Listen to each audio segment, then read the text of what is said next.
Notre histoire, notre culture sont indissociables de ces monuments gigantesques et prestigieux. Chambord, Fontainebleau, Madrid, Villers-Cotterêts, Saint-Germain, Folembray, Versailles, mais aussi Compiègne, ces quelques noms suffisent à évoquer la richesse du patrimoine que l'Ancien Régime nous a légué.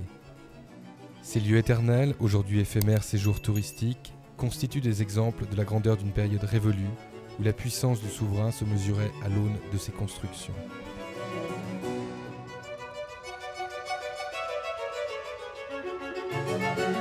Les visiteurs du monde entier se pressent, comme ici à Versailles, pour contempler ce que fut le faste français des siècles passés. Outre leur majesté architecturale, ces lieux ont un point commun, une origine semblable. Leur site d'implantation fut le plus souvent fonction des plaisirs de la chasse. Depuis l'époque mérovingienne, la chasse est inséparable de la vie des rois. À partir du XIVe siècle, elle s'affirme comme une pratique distinctive. Dès lors, les plus grandes constructions royales en dehors de Paris ont pour prétexte la chasse. Cette relation intime entre les grandes résidences de l'Ancien Régime et la chasse est peu connue. Compiègne, ce monumental édifice voulu par Louis XV, est un site de chasse dont les origines se confondent avec celles de la monarchie française. Depuis le VIe siècle, cette villa des fils de Clovis a vu se succéder les différentes dynasties du trône. Tout ou presque vinrent y chasser.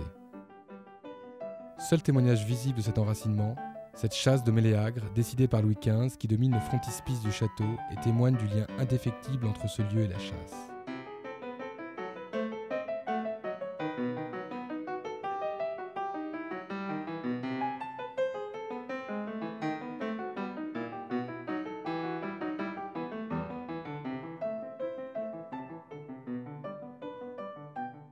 Historien et universitaire reconnu, Philippe Salvadori a consacré une thèse fournie au rôle de la chasse sous l'Ancien Régime. Pour cet érudit non pratiquant, la chasse en France tient une place centrale dans l'histoire et la culture.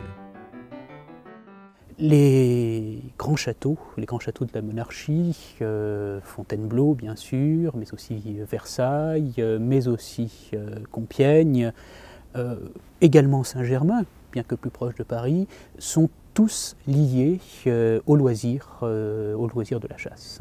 C'est parce que les rois, et depuis des temps très anciens, y trouvent en abondance tout autour des forêts qu'ils vont conserver, qu'ils vont même développer, qu'ils vont protéger.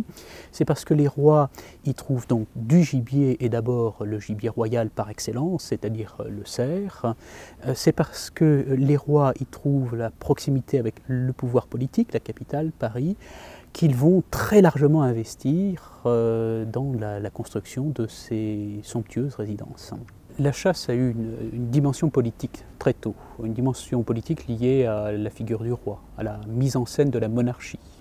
Le roi, à travers des chasses extraordinaires, des hécatombes sans commune mesure avec celle du simple chasseur, le roi apparaît comme un personnage unique, celui qui fait l'équilibre entre la nature et la culture, celui qui est à la fois l'homme puissant et l'homme qui sait modérer ses passions. Et autour de tout cela s'est greffée une culture politique du roi sous l'Ancien Régime.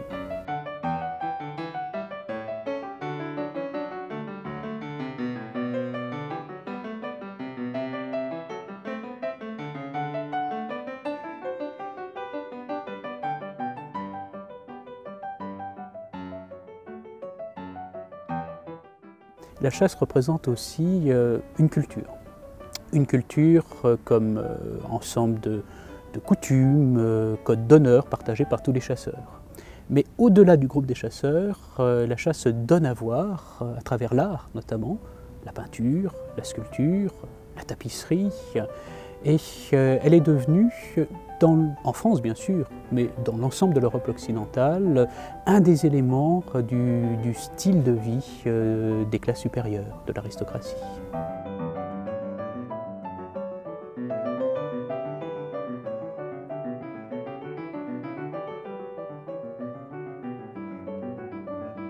Témoignage du rôle central de la chasse dans l'ordre de l'Ancien Régime, cette série de 9 tapisseries commandées par Louis XV à son peintre favori Oudry. Elle relate différentes scènes de chasse à courre, dont certaines eurent lieu à Compiègne même.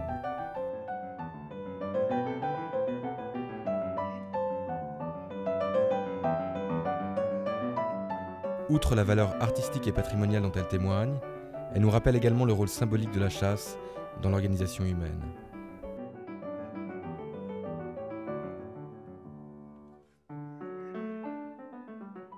Cette chasse à courre est peut-être le monde où la mise à distance de la violence est le plus fort.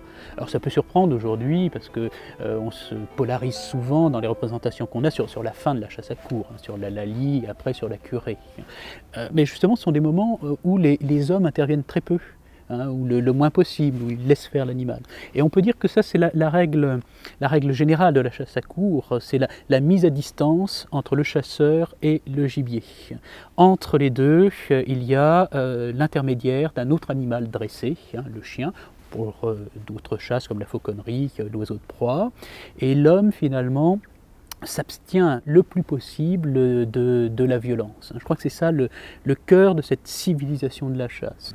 On pense parfois, quand on imagine l'Ancien Régime, que l'abondance du gibier était telle qu'il n'y avait pas besoin de veiller à sa reproduction. Et c'est vrai que certaines choses sont assez curieuses. Par exemple, il n'y a pas de loi interdisant la chasse à tel ou tel moment pour protéger les moments de reproduction, notamment du grand gibier. En revanche, il y a une volonté de fournir toujours en abondance les chasses royales dans l'ensemble des gibiers. Réservoir immense, Compiègne servait alors à alimenter les autres demeures en gibier. Grand gibier, mais aussi des élevages de faisans et de perdrix. L'abondance participait alors à la représentation du pouvoir. Cet ensemble de plus de 12 000 hectares supposa donc de nombreux aménagements. En 1769, le monarque chasseur fit percer pour les besoins de son art près de 1600 km de voies. Ces aménagements ont façonné la géographie de la plupart de nos forêts. La chasse fut donc, comme on dirait aujourd'hui, un vecteur d'aménagement du territoire.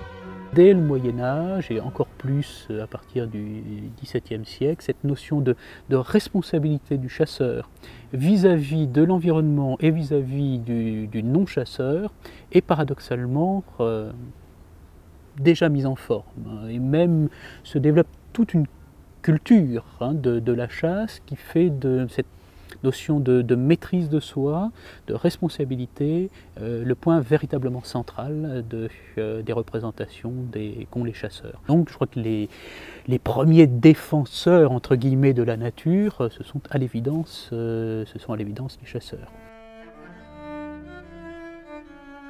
Rôle politique, symbolique, artistique et environnemental, la chasse a donc toujours occupé une fonction essentielle dans notre culture.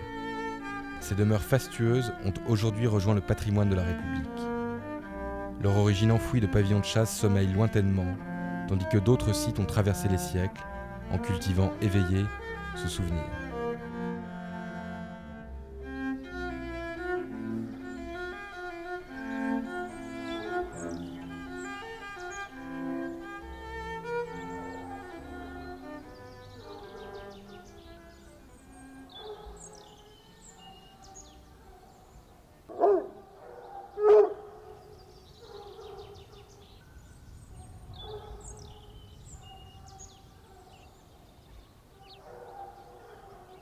Privilège ou au contraire fardeau, certaines de ces demeures sont arrivées intactes et en droite ligne jusqu'à nos jours. Elles ont passé les siècles et les régimes, indifférentes aux bouleversements, comme pour témoigner de la pérennité de cette tradition de chasse. Nous sommes en Touraine, sur la commune de Cléré-les-Pins, sur le domaine de Champchevrier.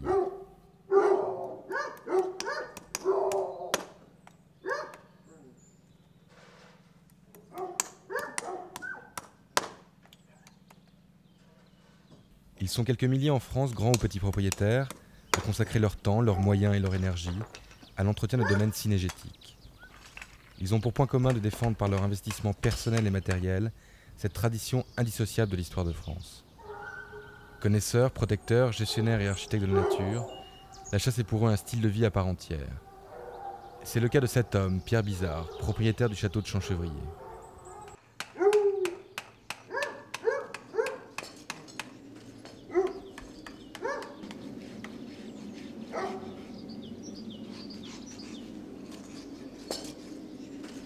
Cette année, il n'y a pas eu de tour de déferrage avec les mauvais terrains, non? Non, ça a été, il ne faut pas trop se plaindre. Et là, vous avez combien de chevaux, là? Là, pour la matinée, il y en a 6. Il y en a 6 à ferrer pour la matinée.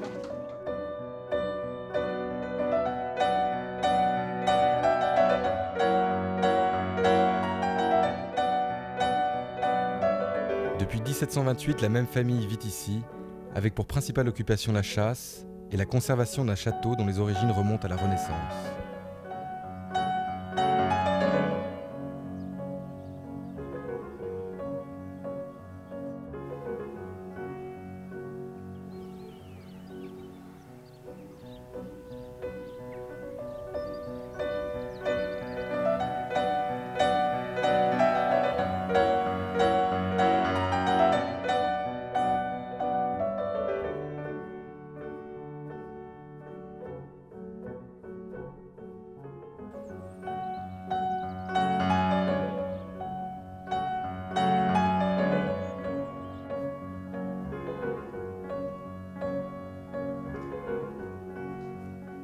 La chasse, pourrait-on dire, fait ici partie des meubles.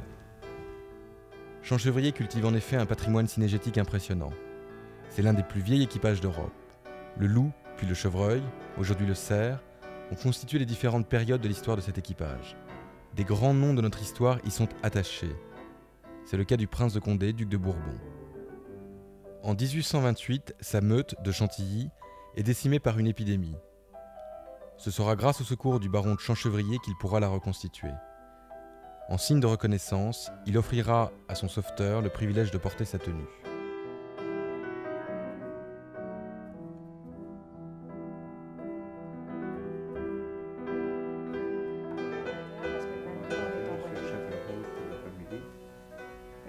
Ah ouais? Le vin. Ah oui, je vais chez le neveu là. Oui. Mais tu n'es pas le 22, on n'est pas en Poitou là?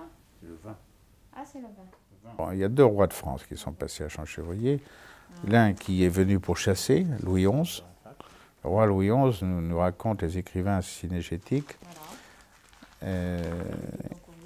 Venait à Champchevrier pour cours le chevreuil dedans les parcs de Champchevrier. Louis XIII viendra à Champchevrier à plusieurs reprises parce que résidant à cette époque à Tours, Louis XIII viendra rendre visite à son frère qui stationnait à Champchevrier car il était malade et il résidait chez son gouverneur qui à l'époque était le propriétaire de Champchevrier. Louis XIII a donc fait plusieurs séjours à Champchevrier et les médecins de Louis XIII nous racontent que Louis XIII, effectivement, qui était très adroit à l'arquebuse, se levait de grand matin, ne pouvant dormir parce qu'il faisait une chaleur torride, prenait son arquebuse, allait tirer des oiseaux sur les étangs ou des pigeons dans la basse-cour, et montait à cheval, rentrait à Tours en chassant, passait l'eau en barque pour atteindre la rive gauche.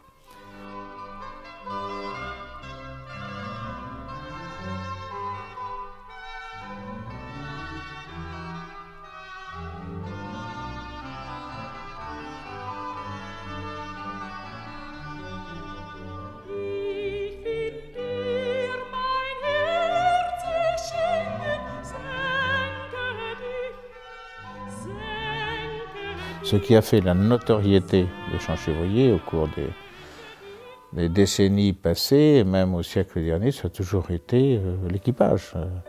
Parce que c'était un équipage qui ne se déplaçait pas forcément. À une époque où on voyageait peut-être un peu, mais où on déplaçait difficilement des chiens et des chevaux, c'est un équipage qui avait une aura certaine, parce qu'il avait... il réussissait bien, il prenait les animaux, il respectait les règles de la vénerie. Et donc il y a toujours eu effectivement à Champchevrier une très grande tradition de chasse. La duchesse de Dinaud, la nièce de Talleyrand, qui habitait à quelques kilomètres d'ici, au château de Rochecotte, qui avait été en partie créé par son oncle Talleyrand, dit dans ses mémoires, qui doivent remonter à l'année 1828, elle raconte, il me semble que c'était en 1828, « J'ai rendu visite à mes voisins à Champchevrier. Et j'ai découvert là une famille chassant et défrichant toute l'année. » Et ça dépeint parfaitement ce que devaient être probablement mes ancêtres à cette époque, il y a donc 170 ans si vous voulez. Ça a été inséparable. Alors, il est très probable d'ailleurs que pour expliquer ceci, Champchevrier était au début du XVIIIe et même encore au tout début du XIXe, une étendue de landes qui ont été aménagées, cultivées, ensemencées et boisées de façon rationnelle par mes ancêtres qui étaient à la tête du domaine au tout début des années 1800. Autrefois, c'était des choses qui se géraient probablement beaucoup plus facilement que maintenant parce qu'il y avait un personnel de maison attaché à la maison qui faisait qu'on passait partout tous les jours. Hein. Tous les espaces avaient un peu leur fonction, mais il y avait du passage et c'était utilisé.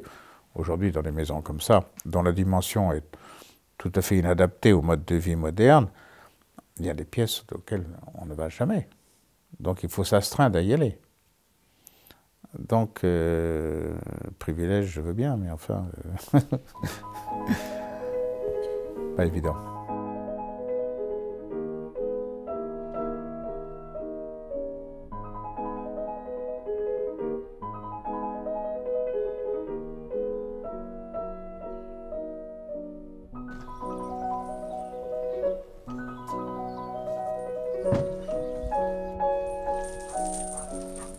Pierre Bizard est né à Champchevrier.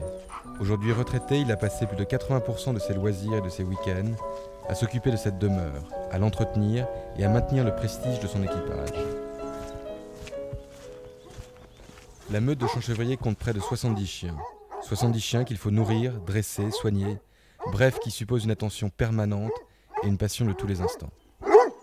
La brisée qui depuis 20 ans, une quinzaine d'années, soigne, élève, fait naître, je ne dis pas qu'il enterre, mais il y a des chiens qui crèvent quand même, mais fait naître, choisit les lisses, les mères, choisit les étalons, ça, il connaît par cœur toutes les filiations, le neveu, l'oncle, la tante, les origines, les machins.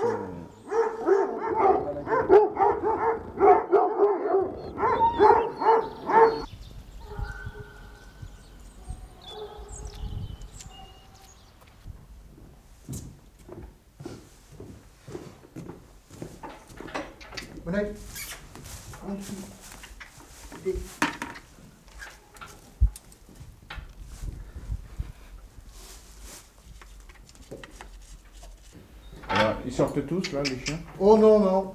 Il y en a 3-4 qui sortent là, mais pas tous. Oui, il y a toute une logistique, effectivement, qu'il faut mettre sur pied et gérer. Ça veut dire que, bon, l'été, tous ces chevaux-là, à partir du 31 mars au soir, ils vont être déferrés des postérieurs et mis dans des prés, au repos. Ils se reposent les jambes, ils mangent une autre nourriture, l'herbe de printemps, on les vermifuge, et ils sont font une santé, ils ont leur cure de thalasso pendant 6 mois.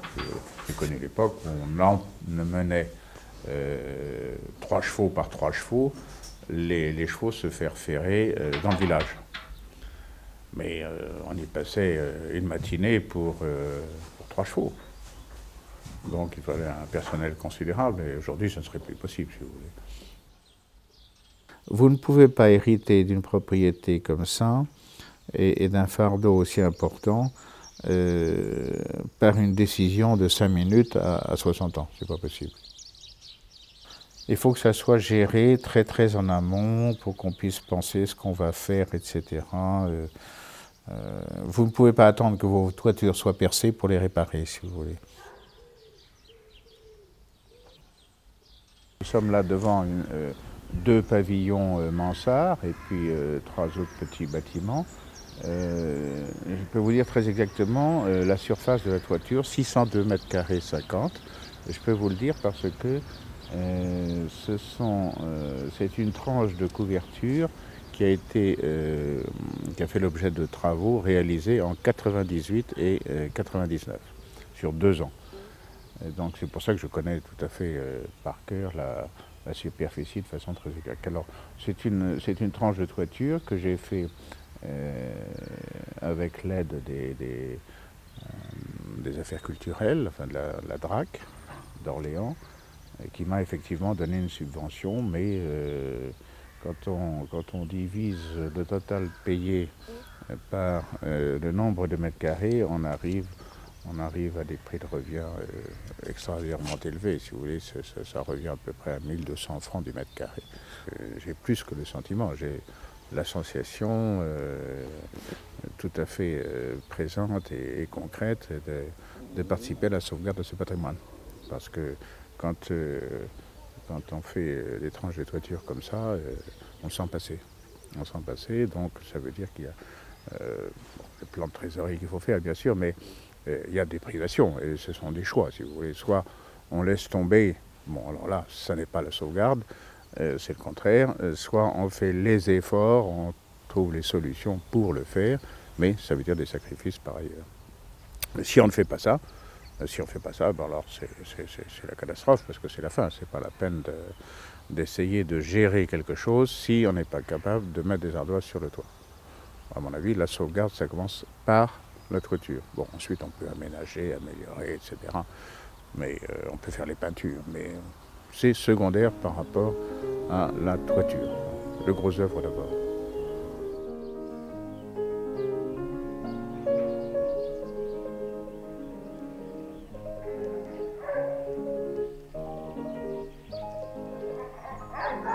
La tradition ici à Champchevrier, ça a toujours été de chasser, de défricher, d'améliorer la forêt et puis de maintenir un équilibre et une certaine forme de distraction en chassant.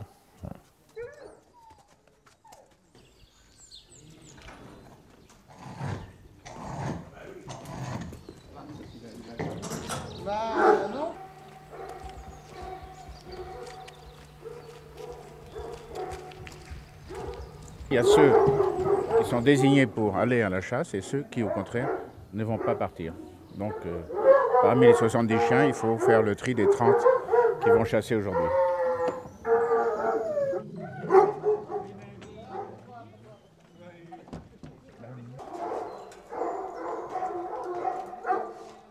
Les chasses qui m'ont apporté le plus de satisfaction, ce sont certainement les chasses où j'ai été en mesure de bien suivre les chiens et de bien observer leur travail. Mais à partir du moment où le cerf a bien développé ses ruses et où les chiens ont été remarquables dans la finesse de nez pour redresser le tir et arriver à déjouer ses ruses, ça c'est très intéressant à observer.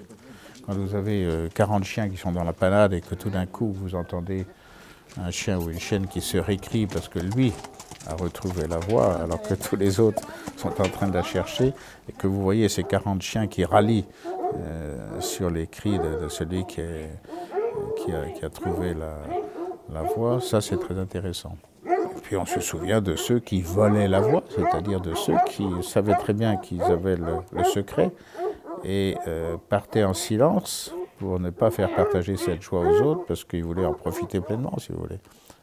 Donc ils volaient la voie pour ne pas que les autres la volent. La chasse à courre, et plus particulièrement celle du cerf pratiquée à Champchevrier, est par excellence la chasse royale. La grande vénerie était à la cour un spectacle essentiel. Elle permettait aux courtisans, en fonction de leur place auprès du roi, de se situer les uns vis-à-vis des autres. Dépourvue de ce protocole, elle est aujourd'hui une nécessité écologique de régulation de la faune. Un loisir respectueux de traditions ancestrales.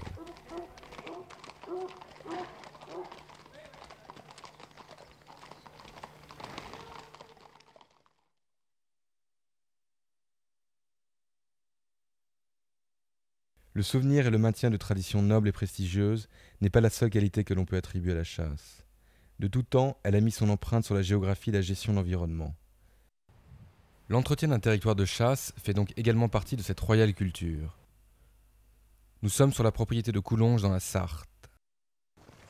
Pierre Mercier de Beaurouvre est un passionné atypique. Mordu de tout type de chasse, il cultive également la passion d'un terroir, qui n'est pourtant pas le sien. C'est en rencontrant sa femme qu'il a découvert et épousé cette propriété de plus de 700 hectares. Ce territoire, il en a fait un lieu dédié au plaisir d'une chasse authentique, ancrée dans le respect d'une tradition, celle d'un gibier semi-sauvage, sportif, capable de se défendre.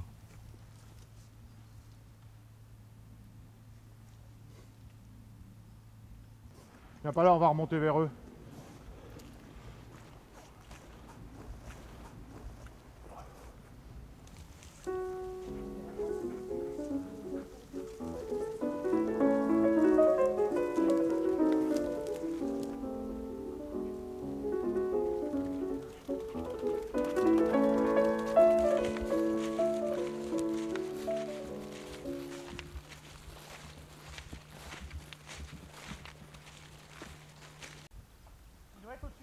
Hop!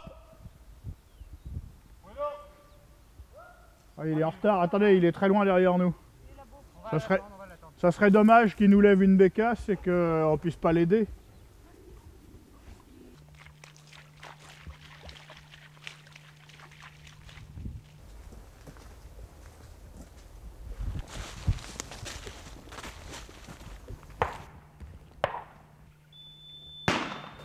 Vivine, assis. Assis.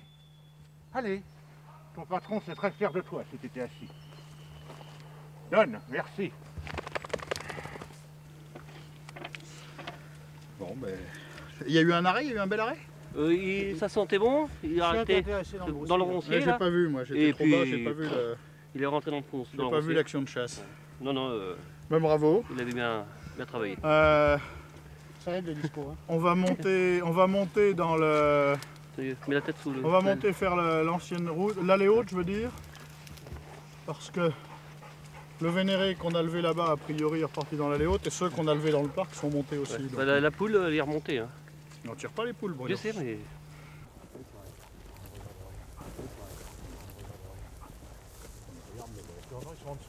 À tir ou à l'arc, seul, en famille ou avec quelques amis, Pierre Mercier de Beaurouvre se prive rarement d'une petite sortie dans ce territoire propice à la diversité du gibier.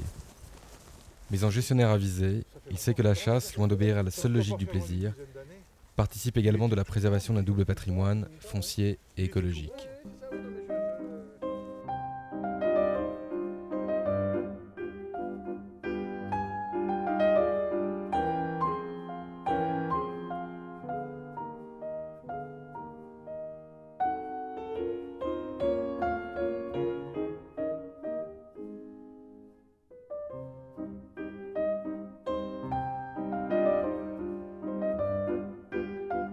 Au cœur de la propriété de Coulonges, ce château, gigantesque héritage que l'on se transmet par les femmes depuis 1782. Les origines du château remontent au XVIIe siècle. Au XIXe, un aïeul, riche de ses succès dans les affaires, décide de l'agrandir pour lui donner les dimensions de sa prospérité. Aujourd'hui, comme dans beaucoup d'autres propriétés de cette taille, la plupart des pièces sont fermées, volets clos sur un passé lointain dont seules les façades témoignent de la grandeur.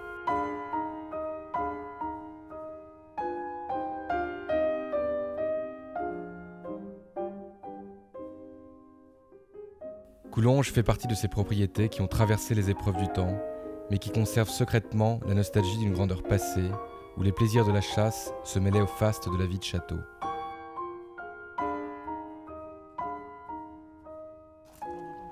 Pierre Mercier de Beaurouvre, comme son beau-père, propriétaire de Coulonges, porte un regard lucide sur cette évolution, mais également sur leur double rôle de propriétaire et de gestionnaire.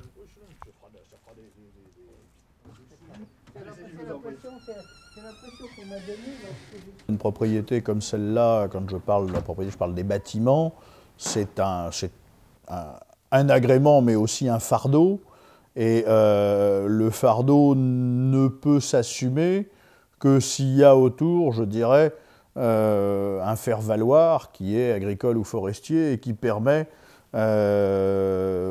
d'assumer l'entretien au quotidien et l'agrément de quelques milliers de mètres carrés de toiture, de gravier, de pelouse à tondre, d'arbres à tailler et de choses de ce genre-là.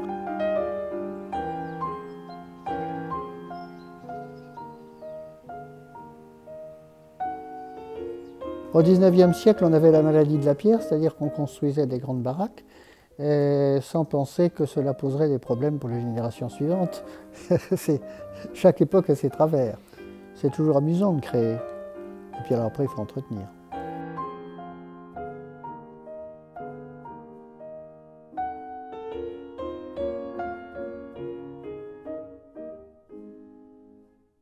Au XIXe siècle, on chassait le petit gibier, on chassait le perdreau, on chassait le faisan, et puis il y avait des chasses utiles pour la gestion agricole, c'est-à-dire la destruction des lapins qui constituaient une population proliférante d'année en année. Jusque dans les années 55 ou 60, le fonds de chasse, c'était le lapin. Mon beau-père m'a donné, ou confié plus exactement, les livres de chasse de la maison. Il y a eu des époques entre les deux guerres, et même après la dernière guerre mondiale, où il était tué sur la propriété 8 000, 9 000, 10 000 lapins par an. Ça n'était plus de la chasse, c'était de la destruction, c'était une destruction qui était vitale. Je crois réellement que la chasse est une richesse supplémentaire, parce que d'abord, il ne faut pas se voiler la face, il y a un aspect financier, même si il est quelquefois un peu occulté. Une chasse, ça se loue plus ou moins cher. Et je dirais, globalement, moralement, à partir du moment où on a la gestion de milieux naturels, on doit avoir à gérer aussi l'intégralité de ces milieux naturels, avec le milieu lui-même et les habitants de ce milieu. La faune sauvage, à mes yeux, depuis le cerf jusqu'à certaines chauves-souris ou certains passereaux, font partie des habitants de ces milieux naturels. Donc nous avons en charge, en tant que propriétaire, en tant qu'exploitant agricole ou forestier, en tant qu'utilisateur pour les chasseurs, la gestion de ces milieux et de leurs hôtes, l'intégralité de la faune sauvage.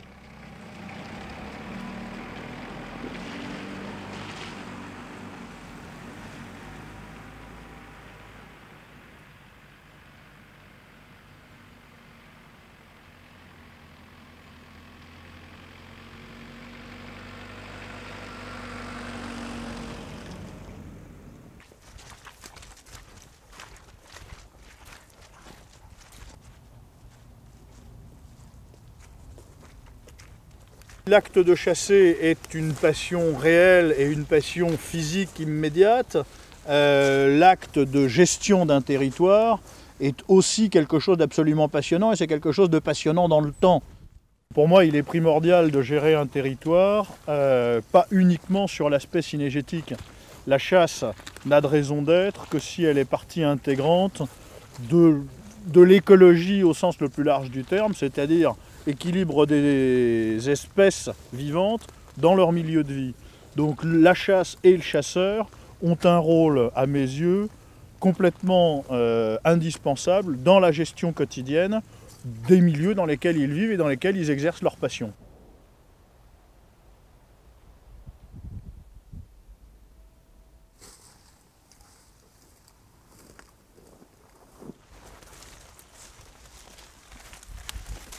Bon, mais là, nous avons un exemple de ce qui a pu être fait dans l'enclos.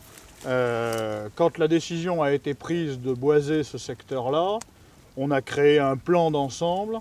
Et dans ce plan d'ensemble, il a été prévu de conserver des allées larges qui, dans l'avenir, seront les allées de débardage, qui permettront, quand le bois sera adulte et qu'il y aura des bois à récolter, de ressortir les bois.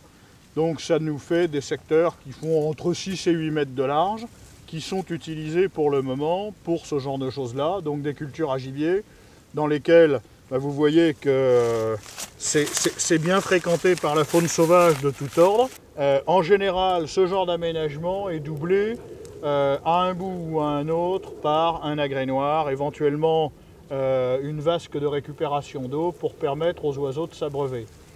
Ici, moi, j'ai régulièrement des ornithologues qui viennent, qui sont des gens qui ne sont pas chasseurs, qui quelquefois trouvent que les chasseurs ne devraient pas prélever telle ou telle espèce, mais qui, en contrepartie, sont conscients du travail qui a été fait sur un territoire comme celui-là, et je dirais, nous en rendent grâce.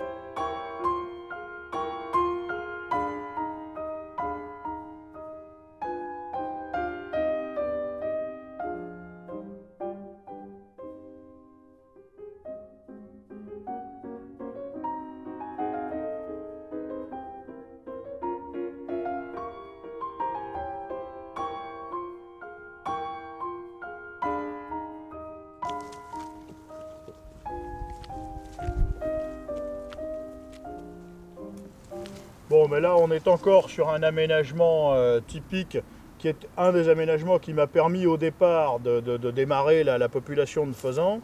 C'est ce que j'appelle une volière de prélâché.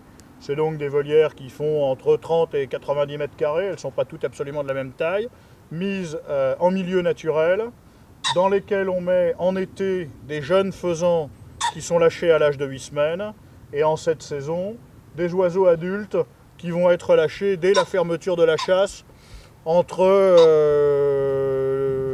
le 1er février et le 1er mars, un peu en fonction des conditions climatiques. On gère ici aussi une population de chevreuils relativement importante, avec des animaux tirés en été à l'approche, des animaux tirés ensuite de façon entre guillemets scientifique. Et il faut être sur le territoire tout le temps, pour connaître les animaux, voir comment ils se comportent, voir quelles sont les densités de population. Je veux dire, c'est quasiment un travail à plein temps, si tant est qu'on puisse considérer que c'est un travail. C'est au moins une passion à plein temps. Ce qui est important, c'est de se souvenir qu'on travaille sur du vivant, donc on travaille dans le temps. On travaille pour nous, bien entendu, parce que on éprouve plaisir à ce qu'on fait et parce qu'on a le plaisir de la chasse. Mais on travaille aussi pour les générations futures, de façon à ce qu'elles puissent bénéficier, comme nous, de ce cadre merveilleux, et puis qu'elles l'assument, elles aussi, pour le transmettre, au minimum dans le même état, et dans le meilleur des cas, en essayant de l'améliorer au fil du temps.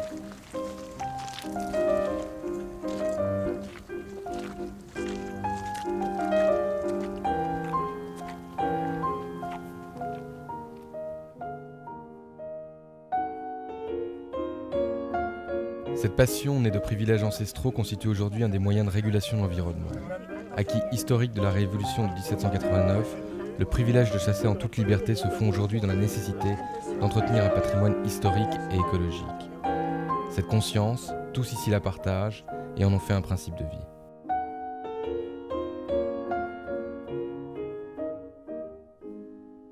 Mais il n'est pas nécessaire d'être propriétaire de château pour participer activement à l'entretien de cette culture.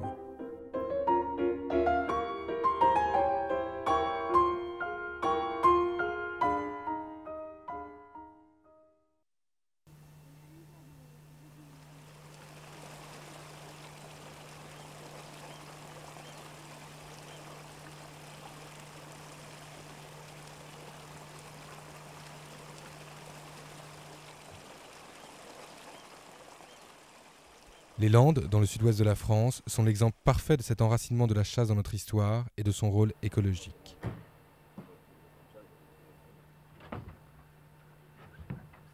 Cette histoire remonte au XIVe siècle.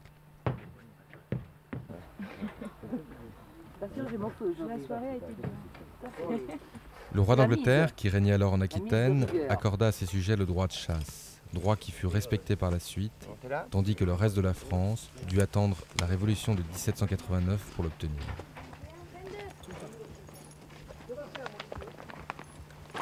Oh, allez, c'est... Hey, oh, oh, oh, oh, oh, oh, oh, Olivier, oh, oh, oh, oh, oh.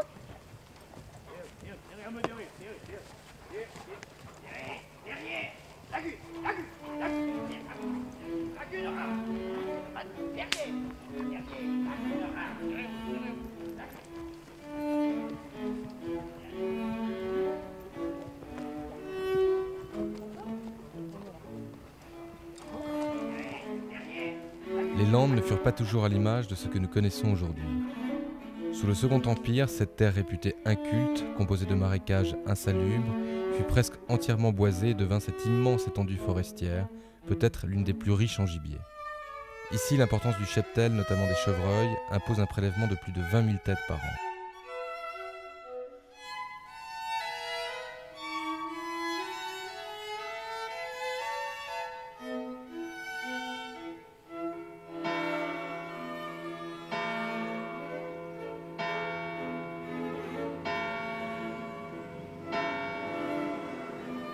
Nous sommes à Mousteil, l'un des points de passage qu'empruntaient jadis les pèlerins de Saint-Jacques-de-Compostelle.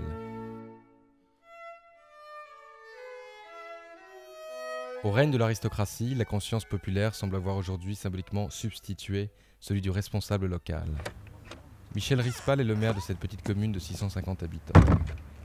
Président de la société de chasse, maître d'équipage, passionné comme tout Landais qui se respecte de chasse à la palombe, propriétaire forestier, il compte parmi les principaux animateurs de la chasse dans cette région.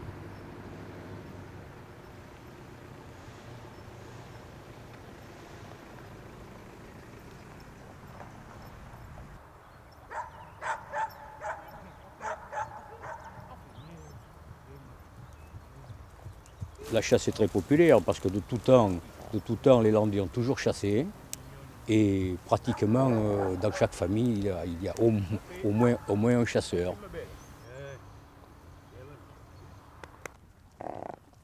Ce cheval Aramis, c'est un trotteur, si vous voulez. C'est un cheval qu'on a mis parfaitement à la chasse. C'est un cheval qui passe les grands fossés, les grands collecteurs, qui ne botte pas aux chiens, qui n'a pas peur au fouet, quand nous claquons les fouets un petit peu pour les chiens, sans les toucher, et qui connaît parfaitement la trompe, qui n'a pas peur à la trompe. Donc c'est un cheval qui est fait parfaitement et qui nous convient pour nos territoires, qui sont quand même assez durs dans la forêt landaise. Dans la Lande, on a toujours chassé. Et progressivement, si vous voulez, il n'y avait que quelques équipages, mais nous avons tellement un grand territoire, une énorme forêt, et que progressivement, nous chassons dans les Landes sans problème. Et je pense que maintenant, tous les équipages de France aimeraient venir faire un déplacement dans les Landes, parce que nous avons la chance d'avoir donc de grandes étendues, et pas de clôture, pas de barrière. Si vous voulez.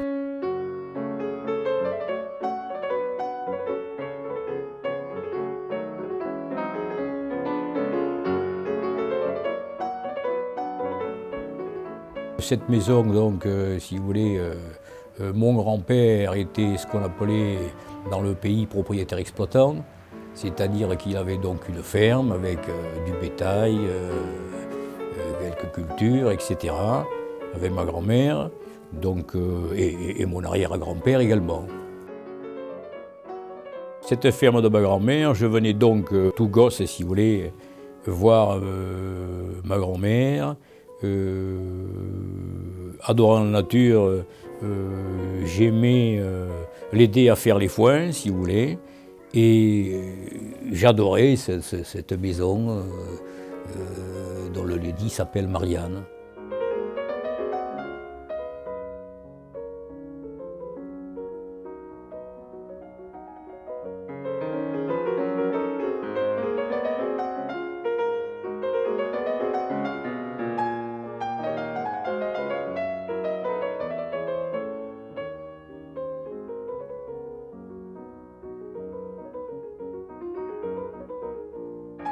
Cette bécasse, je me promenais un jour avec ma femme en voiture dans la forêt.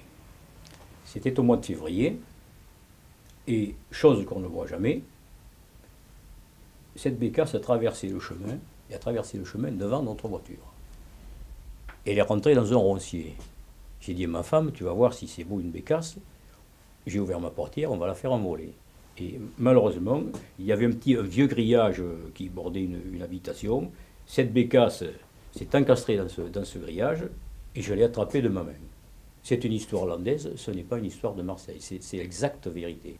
Voilà l'histoire d'une bécasse landaise qui a été attrapée à la main par un chasseur, alors que moi, chasseur de bécasse, je n'ai jamais vu, ou peut-être une ou deux fois en 30 ans de chasse, une bécasse par terre. Mes ancêtres étaient tous chasseurs. Moi, si vous voulez, j'ai commencé, ma première chasse, c'est la chasse aux alouettes. Et ma grand-mère avait un gardien qui m'a initié à la chasse aux alouettes. Et ensuite, bon, à 16 ans, tout seul, j'ai tué mon premier faisan avec mon chien. C'était anglais. Et l'amour de la nature, de la campagne, de la forêt. Nous avons la Leyre, les deux Leyres, la rivière. Je suis un passionné de nature et je n'avais envie que de vivre à la campagne. Nous avons un territoire assez exceptionnel, si vous voulez, contrairement à d'autres régions françaises. Et par exemple, chez nous, la forêt est entièrement privée. Il y a quelques grands propriétaires, de nombreux petits, et tout le monde a le droit de chasser sans problème. Il n'y a pas de barrière et tout le monde est autorisé. Donc, si vous voulez, le petit, le grand chasseur peut chasser pour une cotisation insignifiante. Je suis également président de la CCA depuis plus de 30 ans. Et la cotisation de chasseur de pays pour chasser toute l'année, ici, c'est 100 francs. Je pense que je ne pourrais pas vivre sans la forêt landaise, si vous voulez. Parce que je suis quand même... il faut que j'aille me promener dans les pins, si vous voulez. Voilà. Et ce pin qui, pour peut-être quelqu'un qui passe par l'autoroute, traverse les Landes et qui trouve ça monotone, mais il faut venir voir à l'intérieur. Et c'est l'intérieur des terres qui est beau.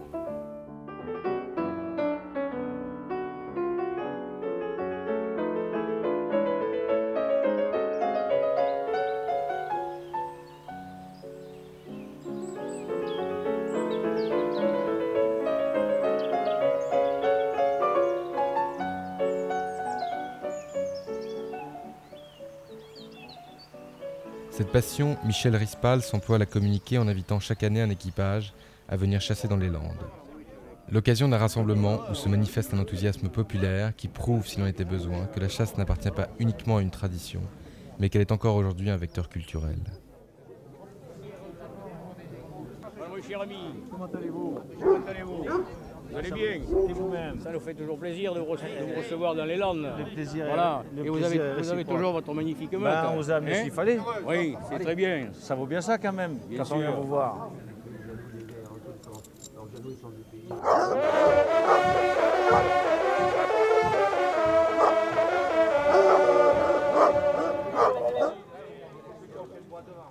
Bon, ça y est, on est prêt pour le rapport? Notre connaissance d'un animal qui monte vers Mano, mais qui fait le tour et qui revient vers la Palombière à Basile, que l'on appelle, et qui redescend ici vers la route aussi, donc, mais on ne voit pas la rentrée exactement. Bon, alors je vais remercier notre maire et puis collègues et puis tous les gens qui se sont occupés pour organiser cette journée de chasse. Ça fait le 10e anniversaire, on ne croirait pas. Ce matin, je demandais à Pierre, Paul, Jacques, maintenant on est plus qu'amis. On me disait, oh, ça fait 5-6 ans, ça fait 6-7 ans. Non, ça fait le 10e anniversaire. Alors, on va peut-être, comme vous dites, on va peut-être y arroser. En tous les cas, je vous souhaite une bonne journée à tous. Et puis donc, on va partir d'ici pour aller sur la brisée qui est vers le cimetière. Voilà. Non, pas lui. Pas celui-là. Voilà, les autres, je crois que c'est bon. Ils sont tous les rapprochés, ils sont habitués. Ah ouais, ouais. Il y a beaucoup de monde aujourd'hui et la chasse étant assez spectaculaire, la chasse aux sangliers, aux cochons, comme nous disons nous les veneurs, déplace beaucoup de monde. Et là, tous ces gens que vous voyez, ce sont des gens du pays et ce sont pratiquement tous des chasseurs à tir. Si vous voulez. C'est des gens locaux entiers, purs. Ils donnent tout.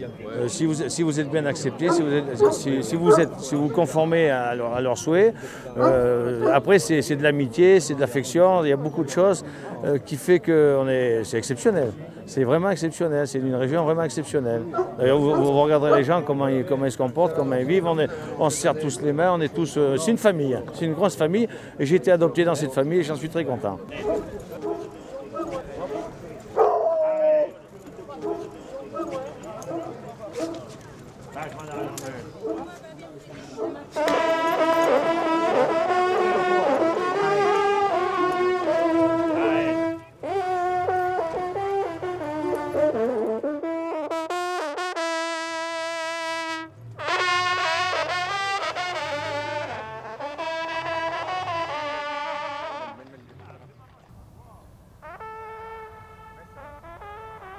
Cet ensemble de particularités historiques mais aussi environnementales, cette forêt immense entièrement privée, dépourvue d'enclos, fait de ce territoire un lieu propice à la chasse à courre.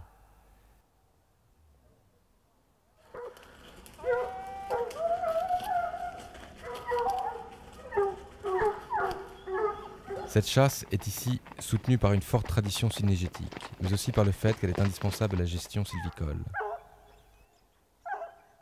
Si on traverse la rivière en rapprochant, on allait, on fait. Allez, recule. On laisse faire.